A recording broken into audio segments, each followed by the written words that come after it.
Hey folks, Elliot Marzulli here. Thanks for coming to our newest show. It's called The Vault, and today we'll be going and traveling down to South America on the border between Bolivia and Peru. And I filmed there years ago with our friend Brian Forrester. I think you'll find this one interesting. It's about the Sillustani Towers.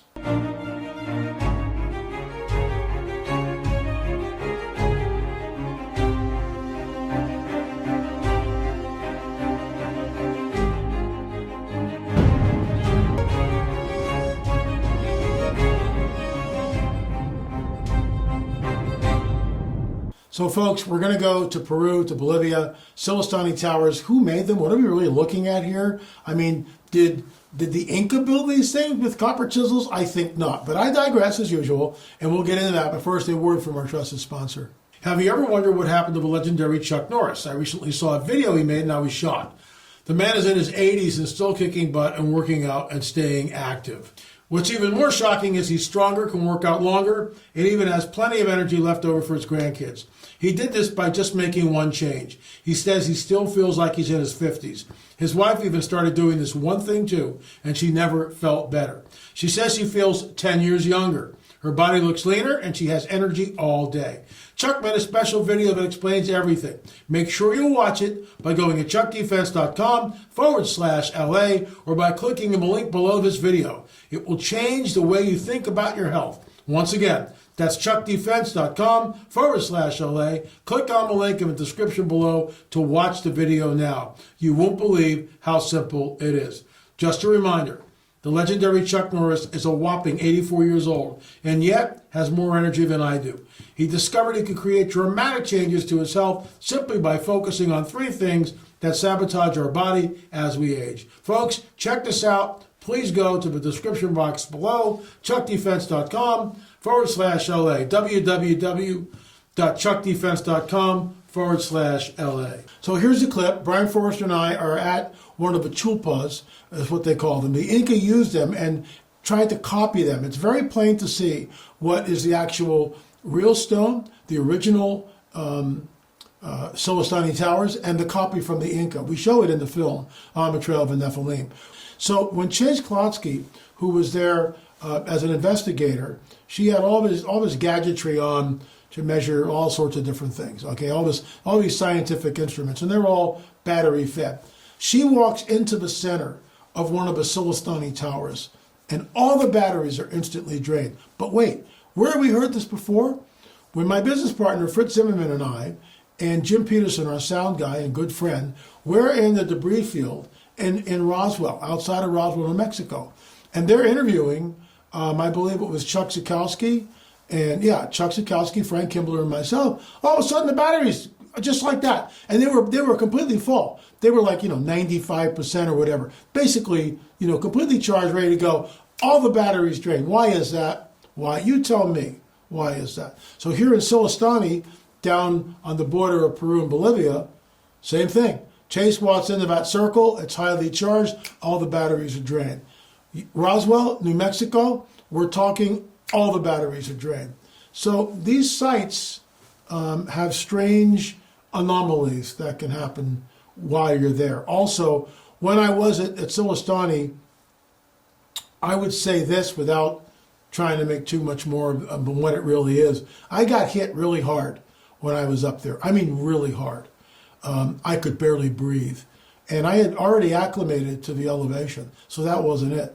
It was like, boom. And other people who have gone to some of these sites also experience that type of oppression. So here's the clip with Brian and myself. I'll weigh in on it on the other side. Welcome to the vault.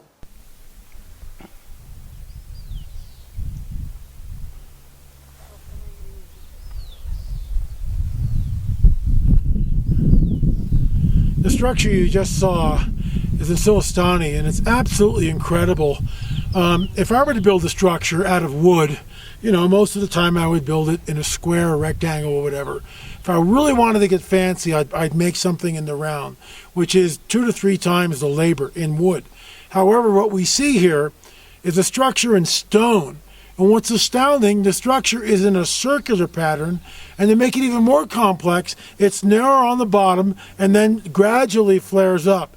Whoever did this and we're not up there yet, so I don't know what the joints look like. But I'm going to just conjecture here that the stones are probably placed extremely tight, and these are master builders. Brian, weigh in on this for us, please. Well, the thing is, conventional archaeology believes that the structure in front of us is actually the oldest because it's simple and it's crude, and that the one above it is newer. And that's the fallacy that, of a lot of belief systems, in that we started primitive and then we've reached the point where we are today with cell phones. But you have to take into account catastrophic events. So it's actually far more likely that the one up on top is the oldest, and that this is an attempt by a later culture, possibly the Koya or Wadi culture, to replicate that.